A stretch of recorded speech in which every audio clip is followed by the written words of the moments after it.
হরে কৃষ্ণ। তো welcome to my channel. তো আজকে আমাদের জার্নি শুরু হচ্ছে এইখান থেকে। সকালবেলা 4টে নাগাদ আমরা গাড়ি করে বেরিয়ে পড়লাম হাওড়া স্টেশনের উদ্দেশ্যে। হাওড়ায় পৌঁছে কিছুক্ষণ ওয়েট করলাম, কেন কি আমাদের ট্রেন ছিল বন্দে ভারত। বন্দে ভারত 6টা 10-এ ছাড়ে। আমরা যাচ্ছিলাম হাওড়া টু পুরী। আর আমাদের এটা হচ্ছে বন্দে ভারতের ফার্স্ট টাইম জার্নি। আমি এখানে আপনাদের সাথে এক্সপিরিয়েন্স শেয়ার করব, আমার ট্রেনটি কেমন লাগলো, এদের পরিষেবা কেমন লাগলো। তো চলুন শুরু করা যাক। ফার্স্টেই 6টার মধ্যে ট্রেনটি স্টেশনে দিয়ে দিয়েছিল। বেশিরভাগ সময় এটা 20 নম্বর প্ল্যাটফর্ম বা 21 নম্বর প্ল্যাটফর্মে দিয়ে থাকে। তো আমরা ট্রেনটি উঠে পড়লাম 6টা নাগাদ।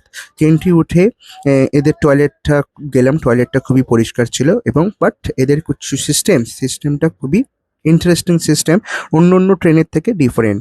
এদের যেরকম গেটটা সুইচ কি প্রেসে খোলে, অটোমেটিক গেট এদের। আর এদের টয়লেটটাও সেরকমই, খুবই পরিষ্কার ছিল। ট্রেনটা স্টার্ট হলো ঠিক পারফেক্ট টাইম 6টা 10 নাগাদ। এবং ট্রেনে উঠেই আপনাদের যদি লাঞ্চ বা ব্রেকফাস্ট নাও থাকে ইনক্লুডেড টিকিটের সাথে, আপনাদের একটি নিউজ পেপার এবং একটি ওয়াটার বটল দেওয়া হবে। আর নিউজ পেপার আপনি যে কোনো ল্যাঙ্গুয়েজে নিতে পারেন, হিন্দি, বেঙ্গলি, ইংলিশ। যেহেতু আমি ইংলিশ নিয়েছিলাম। তারপরে আহ, আপনি যদি টি ইনক্লুডেড করেন, আপনার প্রথমেই টি দিয়ে দেবে। এটা ছিল মশালা টি, টেস্টি ছিল।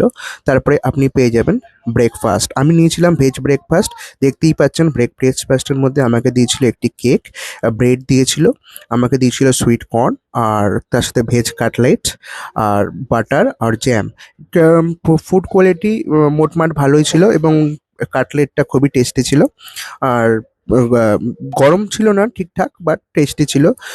তো এরা ব্রেকফাস্ট ঠিক ওই 9টা নাগাদ দিয়ে দেয়। তারপরে আর কিছু সেরকম থাকে না। এবং ট্রেনটা স্পিড মিনিমাম, খুব বেশিও না খুব কমও না। কিন্তু যদি আমি এক্সপিরিয়েন্স বলি, আসার দিনের এক্সপিরিয়েন্স আমার খুবই বাজে ছিল, ট্রেনটা খুবই লেট করেছিল। বাট নাও তারপরে আমাদের লাঞ্চ দিয়ে দিয়েছিল। লাঞ্চের মধ্যে ভেজ আমি নিয়েছিলাম। আর আমার লাঞ্চে ছিল হচ্ছে রাইস, ডাল, পনির সবজি, আলু সবজি, পরাঠা, আইসক্রিম, দই, পান মশলা। টেস্ট মোটামুটি ঠিকঠাকই ছিল। অন্য ট্রেনের থেকে আমার পক্ষে এই বন্দে ভারতের ফুডের কোয়ালিটিটা বেশ ভালো লেগেছে। তো ফার্স্ট টাইম জার্নি করলাম বন্দে ভারতে, এক্সপিরিয়েন্সটা আমার ঠিকঠাকই ছিল। তো আপনারাও করতে পারেন বন্দে ভারতের জার্নি, হোপফুল ভালো লাগবে। Thank you, thanks for watching. Hare Krishna.